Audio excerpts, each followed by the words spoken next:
صرف بڑے گناہوں سے بچنا ہے، گناہ کبیرہ سے بچنا ہے۔ گناہ کبیرہ سے بچنا تمہارا کام ہے۔ میرے اللہ کا وعدہ سچا ہے، میرے رب کا وعدہ سچا ہے۔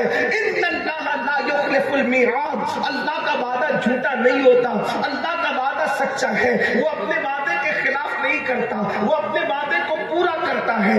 اب آئیے یہاں سننا یہ ہے بڑے گناہ کیا ہے، گناہ کبیرہ کیا ہے۔ تھوڑا اگر وقت میں جتنی گنجائش ہے کچھ گناہ کبیرہ آپ کے سامنے پڑھتا ہوں، اور آج سے ہم عہد کریں گے، میں بھی عہد کروں، آپ بھی عہد کریں کہ ہم سب بڑے گناہوں سے بچیں گے۔ میرے بھائیوں، جنت میں سب جانا چاہتے ہیں، لیکن بڑی معذرت کے ساتھ اچھی طرح یاد رکھنا، اگر میرا دامن پکڑو گے تو جنت نہیں ملنے والی جب تک قرآن کا دامن نہ پکڑو۔ اگر پیر کا دامن پکڑو گے تو جنت نہیں ملنے والی جب تک قرآن کا دامن نہ پکڑو۔ یاد رکھنا، سچا پیر وہی ہے جو قرآن کی تعلیم بتاتا ہے۔ اگر کوئی یہ کہے کہ جو جی میں آئے کرو میں تمہیں جنت میں لے جاؤں گا، تو یاد رکھنا کسی کی طبیعت نہیں چلے گی، صرف قرآن اور سنت کی تعلیم ہمیں جنت میں لے کر کے جائے گی۔ اور یاد رکھنا ہمارے جتنے پیر ہیں، صدیق اکبر سے لے کر آج تک کے مشائخ تک، سب نے ہمیں قرآن کا راستہ بتایا،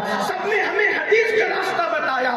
اچھی طرح یاد رکھنا، ہزاروں کی تعداد میں عرس کے نام پہ جمع ہونے والوں، میری قوم کے جوانوں، آج کتنا اچھا دن ہے، آج کتنی اچھی رات ہے، اتنے لوگ کس کو ملتے ہیں، اتنے لوگ کہاں آتے ہیں؟ اور ایک بات آپ کو بتا دوں، جہاں 40 مومن جمع ہوتے ہیں ان میں ایک اللہ کا ولی ہوتا ہے، یہاں تو ہزاروں لوگ جمع ہیں۔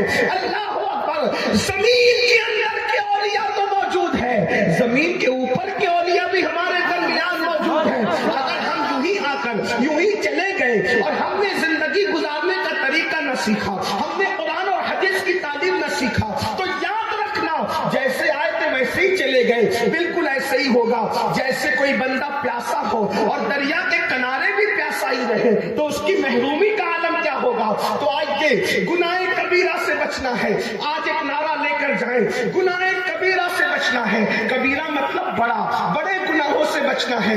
ویسے تو ایک بات عرض کر دوں، کوئی گناہ چھوٹا ہوتا ہی نہیں، اس لیے کہ یاد رکھنا کوئی گناہ چھوٹا نہیں ہوتا۔ کسی گناہ کو چھوٹا سمجھ کے کبھی کرنا مت، کسی گناہ کو چھوٹا سمجھ کے کبھی کرنا مت، اس لیے کہ جب وہ ٹھوکر جو لگا کرتی ہے وہ پہاڑوں سے نہیں لگتی، بلکہ ٹھوکر ہمیشہ چھوٹے چھوٹے پتھروں سے لگا کرتی ہے۔ اس لیے ہو سکتا ہے آپ نے کسی گناہ کو چھوٹا سمجھ کر کے کیا اور وہی گناہ آپ کے جہنم میں جانے کا سبب بن جائے، وہی گناہ آپ کے جہنم میں داخلے کا سبب بن جائے۔ اللہ اکبر۔ اور کسی نیکی کو چھوٹی سمجھ کر کبھی مت چھوڑنا، اس لیے کہ قطرے قطرے سے دریا بنتا ہے۔ میرے آقا صلی اللہ علیہ وسلم کے دیوانوں، آؤ آج جنتی بننے کا طریقہ ہمیں قرآن میں اللہ نے بتایا ہے۔ بڑے گناہوں سے بچو اللہ کے لیے، اللہ نے تمہارے ساتھ جنت کا وعدہ کیا ہے۔ یاد رکھنا میرے بھائیوں، ہم سب جنت میں جانا چاہتے ہیں، لیکن گناہ کبیرہ سے یعنی بڑے گناہ سے بچتے نہیں۔ تو آئیے وہ بڑے گناہ کیا ہے، ان میں سے چند گناہ پڑھ دیے جاتے ہیں۔ آئیے جو گناہ کبیرہ ہے یعنی بڑے گناہ ہیں، ان بڑے گناہوں کے اندر ایک گناہ یہ ہے، کیا؟ بد نظری کرنا، یعنی کسی عورت پر کسی مرد کا پاپ کی نظر ڈالنا، غلط نظر ڈالنا، بد نظری کا شکار ہونا۔ اللہ اکبر۔ اور کسی عورت کا کسی مرد کو پاپ کی نظر سے دیکھنا، یہ بھی گناہ کبیرہ ہے۔ قرآن کہتا ہے قُلْ